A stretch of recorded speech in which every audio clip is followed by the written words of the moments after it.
ఇంతకుముందు ఎప్పుడైనా యాక్సిడెంట్స్ అయ్యి వాళ్ళ ఒక శరీర భాగాన్ని కోల్పోయి ఉంటే చేతి వేళ్ళని కానీ ఆర్మ్ని కానీ వాళ్ళకి అంటే రీసెంట్గా చనిపోయిన వాళ్ళు కెడావర్స్ నుంచి అట్లా తీసి పెట్టడం సాధ్యమేనా? అండి ఇది అగైన్ హ్యాండ్ సర్జరీలోనే ఇంకా ఎవాల్వింగ్ స్టడీ అండి. సో ఏ విధంగా అయితే మనం లివర్ ట్రాన్స్ప్లాంటేషన్, కిడ్నీ ట్రాన్స్ప్లాంటేషన్ అందరూ తరచుగా వినే ఉంటారు. ఇప్పుడు లేటెస్ట్గా వచ్చిన ట్రాన్స్ప్లాంటేషన్లో హార్ట్ అండ్ లంగ్ ట్రాన్స్ప్లాంటేషన్ అనేది మనం కోవిడ్ టైమ్స్ నుంచి ఎక్కువగా వింటున్నాం.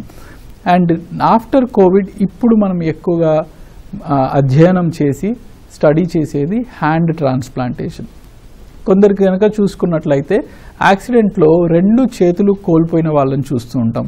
లేదంటే కొన్నిసార్లు పిల్లలు 2 చేతులు లేకుండా కంప్లీట్లీ యాంపుటేటెడ్ చేతులతో పుట్టే అవకాశం ఉంది. కంజనైటల్ అంటే బై బర్త్ కూడా అలాంటి పిల్లలను మేము చూస్తూ ఉంటాం అన్నమాట. సో చేతులు అనేది మన బాడీలో చాలా ముఖ్యమైన అవయవాలండి.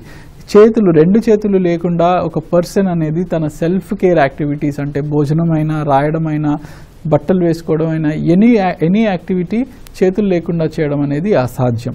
సో ఇటువంటి పేషెంట్స్కి కెడవర్ నుంచి మనం ట్రాన్స్ప్లాంటేషన్ అనేది చేసుకునే ఛాన్సెస్ ఇప్పుడు ఉన్నాయి. ఇండియాలో కూడా ఇప్పటి వరకు 3 అలాంటి సర్జరీస్ జరిగాయి and they are prove to be successful.